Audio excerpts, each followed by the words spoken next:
Sa ngalan ng Ama, ng Anak, at ng Espiritu Santo. Amen. Panginoon naming Diyos, lumalapit kami sa iyo sa sandaling ito na may pusong mabigat ngunit puno ng pag-asa. Alam mo ang bawat kwento ng aming pamilya, ang mga saya na ipinakita at ang mga sakit na itinago.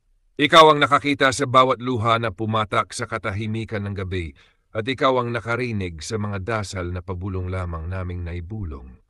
Maraming beses kaming napagod, maraming beses kaming muntik sumuko, ngunit narito pa rin kami sapagkat ikaw ang patuloy na humahawak sa amin. Panginoon, iniaalay namin sa iyo ang aming pamilya.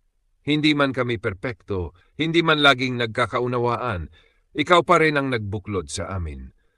Kung may galit sa aming mga puso, palitan mo ng kapatawaran. Kung may mga salitang nakasakit, paghilumin mo ang sugat na iniwan ng mga ito. Kung may katahimikan na puno ng sakit, ikaw ang magsalita ng kapayapaan. Inaalay namin sa iyo ang aming mga magulang na patuloy na nagsasakripisyo kahit pagod na. Bigyan mo sila ng lakas ng katawan at tibay ng loob.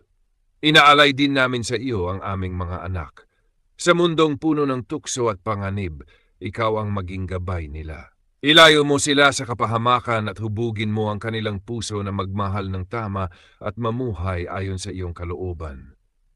Panginoon, kung may miyembro ng aming pamilya na naliligaw ng landas, ikaw ang magbalik sa kanya. Kung may nawawala ng pag-asa, ikaw ang magsindi muli ng liwanag sa kanyang puso. Kung may tahimik na umiiyak tuwing gabi, yakapin mo siya at ipaalala na hindi siya nag-iisa. Alam mo ang mga problemang hindi namin masabi sa iba. Alam mo ang mga bigat na pilit naming binubuhat araw-araw. Kung may takot sa aming kinabukasan, palitan mo ito ng tiwala. Kung may kakulangan sa aming tahanan, turuan mo kaming magtiwala na ikaw ang aming sapat. Panginoon, gawin mo ang aming tahanan na lugar ng kapayapaan. Turuan mo kaming magmahal kahit mahirap, magpatawad kahit masakit, at manatili kahit pagod na. Kapag dumating ang araw na tila gumuho ang aming pamilya, ikaw ang maging pundasyon. Kapag nawalan kami ng lakas, ikaw ang aming sandigan. Maraming salamat Diyos, dahil kahit sa aming mga kahinaan, hindi mo kami iniwan.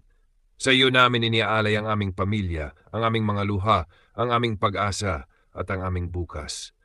Ikaw ang simula ng aming dasal, ikaw ang sentro ng aming buhay, at ikaw ang wakas ng aming kwento bilang pamilya. Amen.